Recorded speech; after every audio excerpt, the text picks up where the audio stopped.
মহান আল্লাহর কাছে শুকরিয়া জানাচ্ছি যে আমি এই রায়ে সন্তুষ্ট।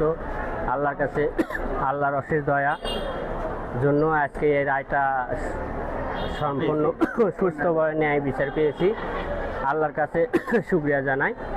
আর আমাদের গোয়াইল ইউনিয়ন খাদাস গ্রামের সকল মানুষদের আমি ধন্যবাদ জানাই এবং এই যারা এই বিচারে সহযোগিতা করেছে, বিশেষ করে আমাদের union UP chairman Ali Atoyar খজুকে অনেক ধন্যবাদ জানাই। আমি রিফাতের মা। আমার ছেলের বয়স 8 বছর। আমার ছেলেকে অপহরণ করে নিয়ে যায় মুক্তিবন্ধারীদের মেরে ফেলে দিয়েছিল। আজকে 21/6/2026 সাল তার রায়ের দিন ছিল। তার রায়ে আমি খুব খুশি এবং সন্তুষ্ট। 2018 সালের 15ই জুলাই আমার শিশু নাতিকে রিফাতকে হত্যা করে এবং অপহরণ করে নিয়ে যাওয়া হত্যা করে। তারা 5 লাখ টাকা চাঁদা দাবি করে।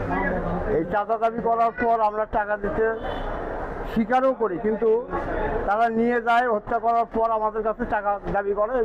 সেই টাকা হত্যার পর 4 দিন পর আমরা অর্ধগলিত লাশ পাই। তারা যেভাবে নির্মমভাবে হত্যা করেছে, এই হত্যার কোন বিচার আমরা আল্লাহর কাছে যতটুকু আশা করেছিলাম এখন তাই পাইছি। আমরা এই রায়ে খুব সন্তুষ্ট। আজকে বগুড়া নারী এবং শিশু নির্যাতন দমন ট্রাইব্যুনাল 1-এর বিচারক জনাব মোহাম্মদ আনোয়ারুল হক জনাব আনোয়ারুল হক সাহেব এই মামলার রায় প্রদান করেন। ট্রাইব্যুনাল মাননীয় আদালতে মোট আসামি ছিলেন হচ্ছে 11 জন। এর ভিতর একজন আসামি মৃত্যুবরণ করে। উপস্থিত আছে 3 জন অ্যাডাল্ট সাবালক এবং 5 জন নাবালক শিশু। এই 2 জন আসামি পলাতক আছে।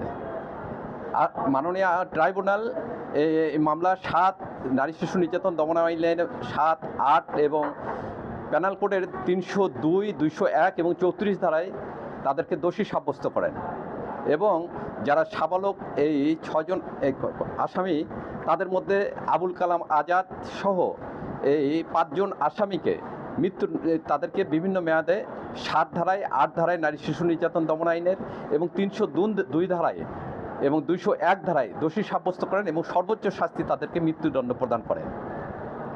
আর শিশু যারা ছিলেন 5 জন আসামি, এই 5 জন আসামিকে মাননীয় আদালত দোষী সাব্যস্ত করেন এবং দোষী সাব্যস্ত করে তাদেরকে 10 বছর এবং 10 বছর এই সাজা প্রদান করেন।